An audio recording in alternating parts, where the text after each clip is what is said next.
Hello, welcome back to Star Trek Sodium.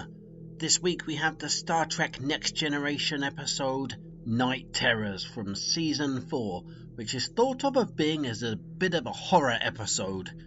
Now in this classic episode, we have the true Star Trek clash of the Titans, as the on-screen crew have trouble sleeping. Meanwhile, backstage, the Chief O'Brien actor was demanding to be made a main character, which would spark the idea of the creation of a new Star Trek show. And now on to some facts about the episode that you didn't even know. A divisive episode.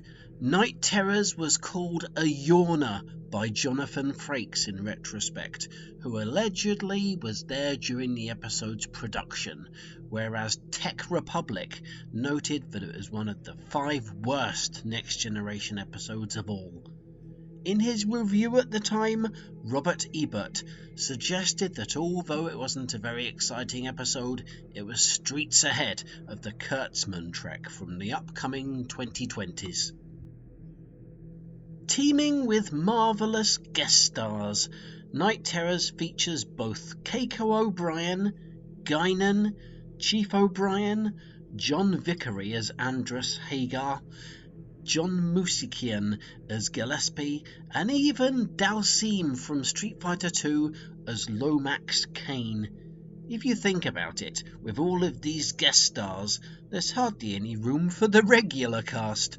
Sometimes the truth just couldn't be further from the truth. In another act of getting too big for his boots, reports possibly indicate that the bearded Frakes asked Michael Piller directly if he could be in every single scene in this episode, from a 10-forward scene with Data to the scene with Dr. Crusher getting undressed alone in her quarters for bed. Piller allegedly told Fraker that he was stepping over the line of common decency. This wasn't the first time that Fraker would indirectly indicate that he was the show's main character. Rick Berman always considered himself a tolerant man, but things reached boiling point during the production of Night Terrors when Gates McSomething just wouldn't stop swearing. Over 100 soapy takes reportedly had to be thrown away, wasting valuable celluloid, the currency of Hollywood, just because the crucid actor couldn't keep a civil tongue in her foul-tasting mouth. Thankfully, none of these recordings exist. Just imagine what her mother would have thought if she'd heard them. If walls could talk, the tale they'd tell about Night Terrors would be all about the Worf actor's hairy balls. A keen fan of baseball, which is American for the girls' game rounders, the actor had allegedly brought in some of his most expensive balls to show to his colleagues.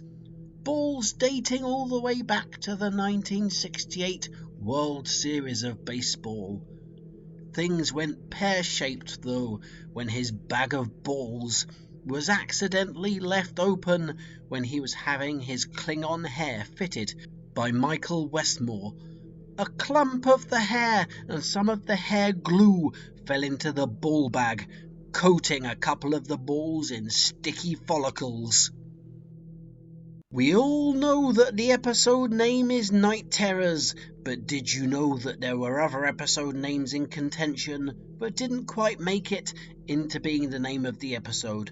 Other episode names that were nearly used include Night Horrors, Night Fuselage, A Disdain for Boundaries, Boundary Horror, Secondary Bedroom, Night Bedroom, Naomi, Horror Terrors, and most alarmingly, Terror Bedroom Boundary Disdain Magnets. The Worf actor's name was Mud during the filming, when rumour has it that he was still wearing the same trousers for the 15th week in a row without having washed so much as a single thread of the stinky garments. Set photos that have since gone missing clearly show the cast and crew trying to stand as far away from him as possible on the set. One photo even allegedly showed Riker holding his nose in disdain of the repulsive stench creeping out from the sweaty slacks. Problems arose when the special effects team needed to film a critical new Enterprise scene, and were stunned into silence when they realized that Michael Piller had accidentally auctioned off one of the 3-foot Enterprise models by mistake. That's why, if you look at these new scenes of the Enterprise flying around for this episode, it looks remarkably different from usual. A new model had to be sculpted in only 2 hours, which didn't have any special internal lights, and the left nacelle is double the size of the right nacelle. Still, I think they did a really great job under these hensing time restraints. Filming had to be stopped twice during the production of Night Terrors.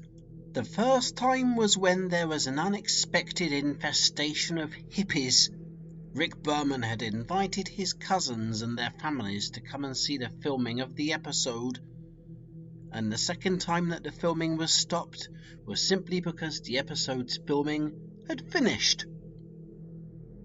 Thanks for checking out my facts all about the episode Night Terrors, and I hope it didn't give you any terrors, because it is a shockingly dull episode. I'd give this episode a 6 out of 10. It's okay, but I don't really go running to it when I want to watch an episode of Star Trek. Please subscribe if you want more of these terrific facts. Comment underneath if you want to tell me any more facts, and like the episode if you're thinking something like, I really liked that episode. That's what you need to do. I'll see you next time. All the best, guys. Ta-ra!